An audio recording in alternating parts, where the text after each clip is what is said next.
warahmatullahi wabarakatuh.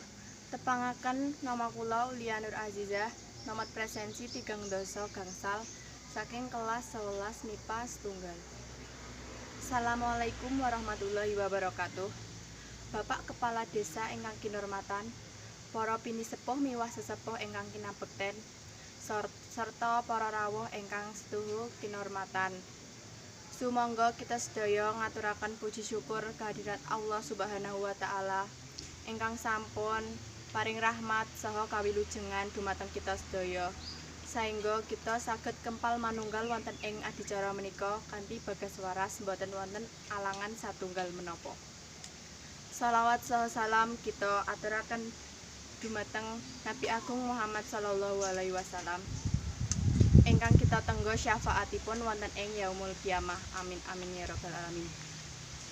Keparenga wonten mriki kula badhe ngaturaken babagan pengetan warsa enggal Islam.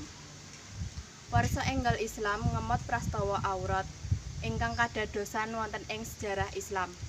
Inggih menika pengetan prastawa hijrah Nabi Muhammad sallallahu alaihi wasallam saking Mekah dumugi Madinah taun 621 Masehi. Penetapan menika kagem mengenang sepinten wigatine tanggal hijrah ingkang dados perubahan paradigma wonten ing sejarah Islam.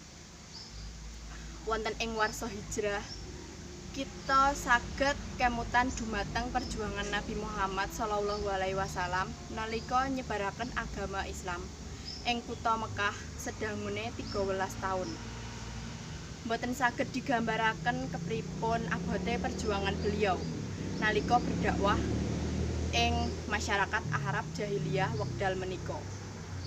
Kaum kafir Mekah kanthi sekabehane upaya terus dados rintangan dakwah beliau. Ing wekdal menika, alhamdulillah kita saged gesang wonten ing taun menika kanthi aman. Mboten wonten peperangan, mboten nambahing boten malih gesang ing jaman jahiliyah saengga kita kedah nambahing syukur dumateng Gusti Allah. Kanthi mengeti warsa enggal Islam, kita kedah gadahi ancas urip amarga urip ing donya menika kedah gadah ancas ingkang sae lan ancas menika kedah dipun usahaaken kanthi perjuangan lan doa.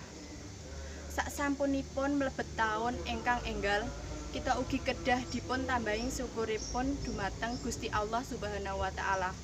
Kanthi tambahing syukuripun luwih saking taun-taun ingkang kepungkur. Taun ingkang kepungkur boten usah dipun getuni. Amarga wekdal menika boten saged dipun ambali. Kita saged dadosaken pengenget-enget dumateng kita bilih sampun nglakoni hal-hal ingkang manfaat. Pramila taun enggal menika kedah dipun ubah maring panguripan ingkang langkung sae ketimbang taun-taun kepungkur. Mugi-mugi kita diparingi panjang yuswa lan kasarasan. Kanthi pengetan menika mugia kita saged ningkataken keimanan lan ketakwaan kita dumateng Allah Subhanahu wa taala lan kita kedah saged introspeksi diri. Cekap sementen ingkang saged kula aturaken, mbok bilih lepat anggenipun kula matur ugi solah bawa ingkang kirang trapsila.